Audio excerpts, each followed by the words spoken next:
Земјоделството може да биде сериозен бизнис, но бара и посериозен пристап, велат агрономите.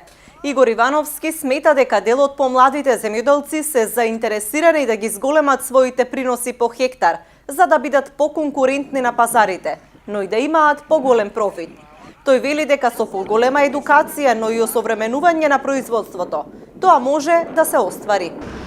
Пред 10 и повеќе години веќе во Грција се поделија и самите земјоделци, така што голем дел од нив беа земјоделието го користеа како бизнис, а многу мал процент имаше и како преживување.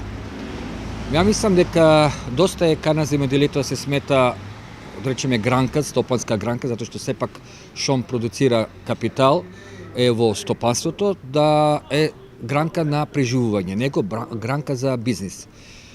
Ова, за да се постигне, ќе се вратам повторно на преходното прашање, значи со помошта на голем број на иновации, со вложување на средствата што ги дава државата во самото земјоделско производство, ќе се стигне до таа цел.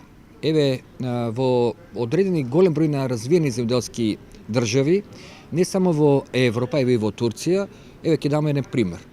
Производството на домати, па и на краставици се движи околу 35 тона на декар.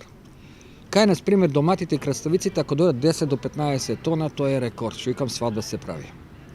Не можеме ние со 20, 30, 40% производство спрема другите држави, кои што знаме се водички во Европа и така натаму, да постигнеме успех, да сме економични.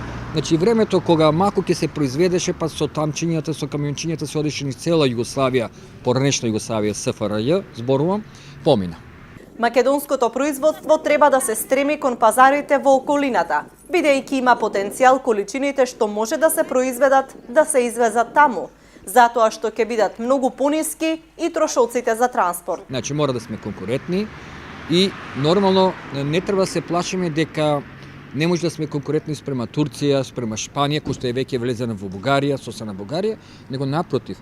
Јас велам, може да сме конкурентни затоа што први и основно имаме убава клима, имаме плодни почви, а исто така сме многу близко до пазарите како што се Грција, Бугарија, Албанија, Србија и така натаму, значи многу ефтино ќе кошта транспортот спрема Шпанија, да речеме, да ја земеме од едната страна, и само треба да се фокусираме на правилно производство, на правилна примена на помошта на субвенциите од страна на државата и нормално да се слушаат стручњаците од секоја област. Советите на агрономите се и следење на новините во аграрот, преку посета на саеми и предавања, како и работилници, за да можат производителите да знаат на кое ниво е нивната потенцијална конкуренција.